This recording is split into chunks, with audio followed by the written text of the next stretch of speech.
Simon, big news in Germany, not least that Harry Kane is doing well, not least that Bayern Munich beat Manchester United by 4-3 last night. But the national job, of course, we know what happened there. A vacancy occurred fairly recently, and the man that they want, the man that they're getting, Julian Nagelsmann. In comes Nagelsmann, the former Bayern manager, has been out of work since he was sacked and was replaced there by Thomas Tuchel. But how come Nagelsmann at 36 has got this? And is it viewed as a step forward or a step backwards? German football broadcaster Olli Knaack joins us live. Olli, good morning to you. Nagelsmann, is he in, or is he just about to be appointed? Hello from Berlin. Hi. He's just about to be appointed, but it's not official yet. It's like it's taken like 2-3 days almost now and everybody's more or less waiting for the final announcement by the German Football Association. But so far, it's not 100% official yet. What is your take on it? Are you surprised that he has settled for the national job at this stage in his career? Well, there's always a way back to coach a club team or to go to England or Spain or wherever. But right now he's been out of the job for a bit more than half a year, and I guess he wants to show himself. And after all, he wants to maybe revive a little bit his career, because the outing when he was sacked half a year ago at Munich, it didn't look too good for him. And now not being in the daily business, not being on TV, not being around every day. If you want, and like you said, he's 36 years old, you want to work. And getting this job, he can only win, basically. After all that has happened in the last 2 years to the national team, the unsuccessful time under Hansi Flick, etc. And we're having the Euro coming up next year here in Germany. So it is definitely a nice challenge, and I would definitely take that job. But it still comes with some jeopardy for him, doesn't it, Ollie? Because irrespective of whether he's got an element of forbearance or a pass because he's picking up what is at this moment in time a bit of a train wreck, if the German team still perform very poorly in a tournament in front of their own fans, there is going to be collateral damage to his reputation as a result of it, isn't there? In a way, I understand what you mean, but after all, like you also said, he's taking over shambles. He's taken over the worst national team as far as results go of the probably last 5 or 6 decades. It's terrible, actually, and so I think the chances of him to win in this situation. And of course, he's very confident that he can turn it around. And let me tell you, we still have decent players. So it's just a matter of getting the their right act direction. Together. Yeah, I mean the perception over here of Nagelsmann, because he was indexed to the Tottenham job, is that he has excluded himself from opportunities, not necessarily the market is excluding him. You're sort of suggesting that there's a necessity for him to get back in before time passes and he becomes a bit of a forgotten commodity. Which one is it, Ollie? Is he seeking to sit out and wait for was he seeking to sit out and wait for the right opportunity, or was there potentially not a huge amount of interest in him?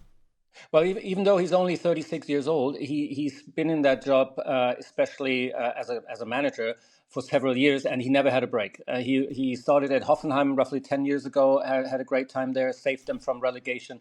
He did a great job at Leipzig, and Bayern Munich bought him out of his contract for 20 million euros, and he didn't have a break either. So having some time off and not taking the very first offer that he got from the Premier League, I think that's more or less natural, because you want to. You really want to come to a conclusion and take some time off and then restart again. So I wouldn't blame him for not taking the first offer. But I was just going to say, Simon, Ollie, you sound quite optimistic that Nagelsmann and the national side will be a good marriage. The Germans at this moment, as you said, you called it shambles. But does his arrival now push them towards being close to favourites for the Euros? Does that change everything? No, not at all. Thanks for asking.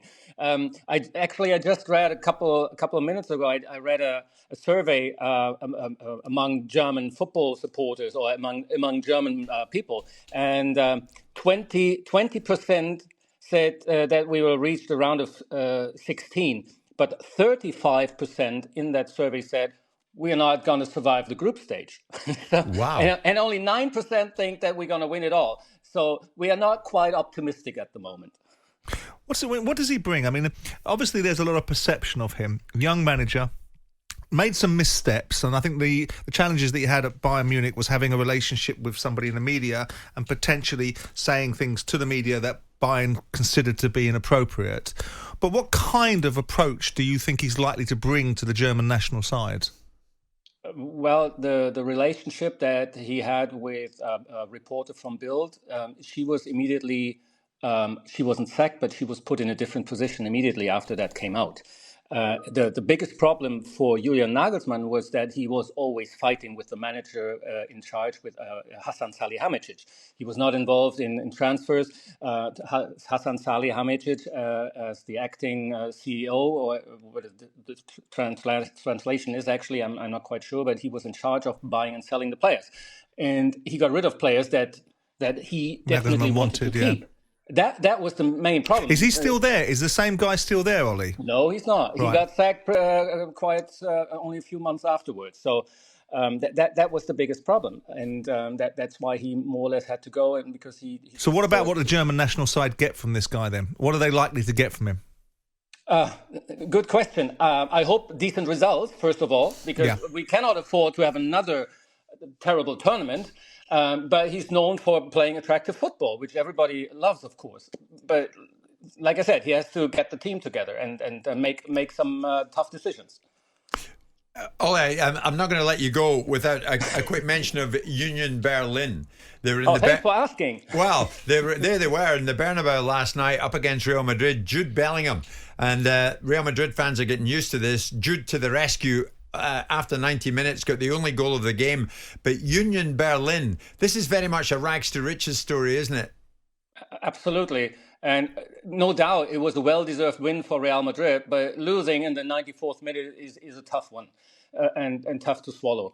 But if you look at, like you just mentioned, if you look at Union Berlin, they've been on a steady climb for more than 10 years now. It was a mediocre second league club only 10, 15 years ago, and now they are playing Champions League. And it's just an enormous success story. And I hope they will get their points in the next few games against Braga and hopefully at least finish third in that group. But yesterday was a great result, great fight, but no points. Jim White and Simon Jordan. Monday to Friday mornings from 10 on AM, on DAB, via the talkSPORT app and on your smart speaker. talkSPORT.